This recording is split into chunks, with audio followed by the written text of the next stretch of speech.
అందరికీ నమస్కారం. మనందరికీ తెలుసు గౌరవ ముఖ్యమంత్రి గారైన జగన్మోహన్ రెడ్డి గారు ఆంధ్ర రాష్ట్ర అభివృద్ధి కోసం, ముఖ్యంగా విశాఖపట్నం అభివృద్ధి కోసం ఎంతగా పాటుపడుతూ ఉన్నారో, విశాఖపట్నాన్ని ఒక అంతర్జాతీయ నగరంగా అభివృద్ధి చేయడానికి ఎంతగానో కృషి చేస్తూ ఉన్నారు. ఈరోజు మా ఉత్తరాంధ్ర ప్రజలు జగన్మోహన్ రెడ్డి గారికి నీరాజనం పడుతూ ఉన్నారు. దానికి ఉదాహరణే మన సిద్ధం సభ. జనం తండోపతండాలుగా వచ్చి జగనన్నకి ఎంతగానో తమ మద్దతు తెలియజేశారు. 2024 జగనన్న వన్స్ మోర్ అని ఈ ఉత్తరాంధ్ర ప్రజలు, ముఖ్యంగా విశాఖపట్నం ప్రజలందరూ కూడా డిసైడ్ అయిపోయి ఉన్నారు. తెలుగుదేశం పార్టీ వాళ్ళకి ఏమాత్రమైనా చిన్న ఆశ ఉంటే మన సిద్ధం సభతో అది పటాపంచలైపోయింది. ఖచ్చితంగా మళ్ళీ వైఎస్ఆర్ కాంగ్రెస్ పార్టీయే అధికారంలోకి వస్తుంది అనేది వాళ్ళకు అర్థమైపోయింది. అందుకు మా విశాఖపట్నం మీద విషం చిమ్మడం ప్రారంభించారు. అందులో భాగంగా ఈరోజు మనం చూసాం ఈనాడు పేపర్లో పిచ్చి పిచ్చి రాతలన్నీ రాసిందే రాస్తూ ప్రజలని మభ్య పెట్టడానికి ట్రై చేస్తూ ఉన్నారు. కానీ ఉత్తరాంధ్ర ప్రజలు, విశాఖపట్నం ప్రజలు అంత అమాయకులు కాదని తెలుగుదేశం పార్టీ వాళ్ళైనా, చంద్రబాబు నాయుడు గారి పత్రికలైనా కూడా తెలుసుకోవాల్సిందిగా కోరుతున్నాను.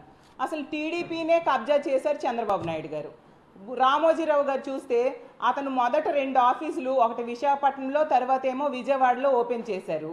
ఆ ఆఫీసుల కోసం ఇచ్చిన భూమిని లీజుకని తీసుకొని దాన్ని కబ్జా చేయడానికి ట్రై చేశారు రామోజీరావు గారు. టీడీఆర్లు ఇతను లీజుకు భూమి తీసుకొని దాని తాలూకా టీడీఆర్లు ఇతను కావాలనేసి కోర్టుకి ఎక్కాడు.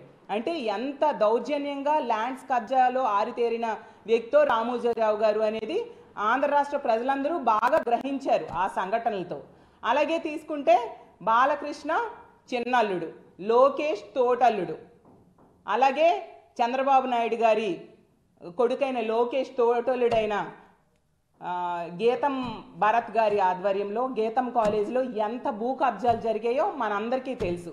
అలాగే ఆ రోజు మనం చూసాం, తెలుగుదేశం పార్టీ అధికారంలో ఉండేప్పుడు ప్రజలు తండోపతండాలుగా పోలీస్ స్టేషన్స్కి, ఆఫీసర్స్ దగ్గరికి వెళ్ళి భూములు కబ్జాలు జరిగాయని కంప్లైంట్స్ ఇచ్చారు. ఏకం 2500 మంది కంప్లైంట్స్, అఫీషియల్గా కంప్లైంట్స్ ఇచ్చారు. భూ కబ్జాలు జరిగాయి తెలుగుదేశం పార్టీ నాయకుల వలన అనేది ఆ రోజు జరిగింది. ఎందుకు? సాక్షాత్తు తెలుగుదేశం పార్టీ మంత్రి అయిన అయ్యన్న పాత్రుడు గారే 1700 ఎకరాలు తెలుగుదేశం పార్టీ నాయకులే, గంటా శ్రీనివాసరావు గారు వాళ్ళ బ్యాచ్ కబ్జా చేశారని చెప్పి తోటి మంత్రి ఆ రోజు కంప్లైంట్ బహిరంగంగా మీడియాలో చెప్పిన విషయం మీరు మర్చిపోయారేమో. మరి అప్పుడెందుకు ఈనాడు పత్రిక రాయలేదు? ఇప్పుడు లేనివి ఎందుకు రాసి ప్రజలు మభ్య పెట్టడానికి ట్రై చేస్తూ ఉన్నారు? ఒక్క భూ యజమానైనా ఇప్పుడు ఎంత కబ్జా జరిగిందని ఎక్కడైనా ఈ మధ్యకాలంలో మీరు విన్నారా?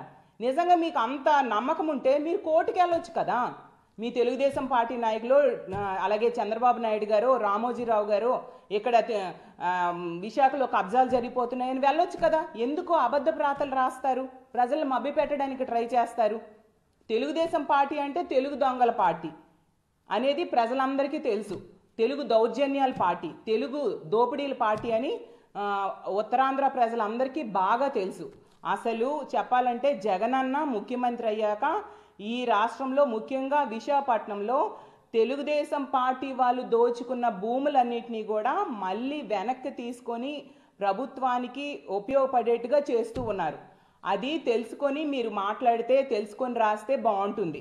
మనం తీసుకుంటే జగనన్న ముఖ్యమంత్రి అయ్యాక మండలాల వారీగా అనకాపల్లిలో 2.3 ఏకర్స్, ఆనందపురంలో 104 ఎకరాలు, అచ్యుతాపురంలో 0.28 ఎకరా, అలాగే భీమునిపట్నంలో 58 ఎకరాలు, గాజువాకలో 50 ఎకరాలు, ఇలా మొత్తంగా తీసుకుంటే గోపాలపట్నం, కసింకోట, నర్సీపట్నం, అలాగే పద్మనాభం, పరవాడలో 32 ఎకరాలు, పెదగంట్యాడలో 0.4 ఎకరా, అలాగే పెందుర్తిలో 16 ఎకరాలు. ఇవన్నీ కూడా జగనన్న ముఖ్యమంత్రి అయ్యాక తెలుగుదేశం పార్టీ వాళ్ళు దోచుకున్న భూముల్ని మళ్ళీ వెనక్కి స్వాధీనం చేసుకున్నారు.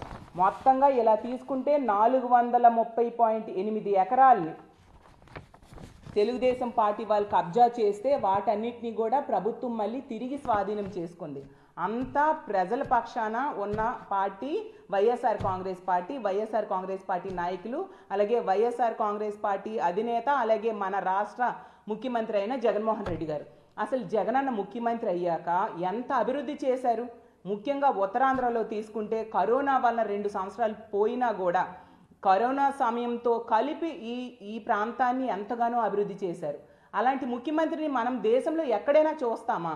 ఈరోజు తీసుకుంటే భోగాపురం ఎయిర్పోర్ట్, అలాగే తీసుకుంటే ఇన్ఫోసిస్, ఇనార్బిట్ మాల్ తీసుకొచ్చారు, అలాగే అదానీ డేటా సెంటర్, అలాగే ఎన్నో ఇండస్ట్రీస్. అచ్యుతాపురంలో మీరు చూశారు, జగనన్న వచ్చి ఓక్లహోమా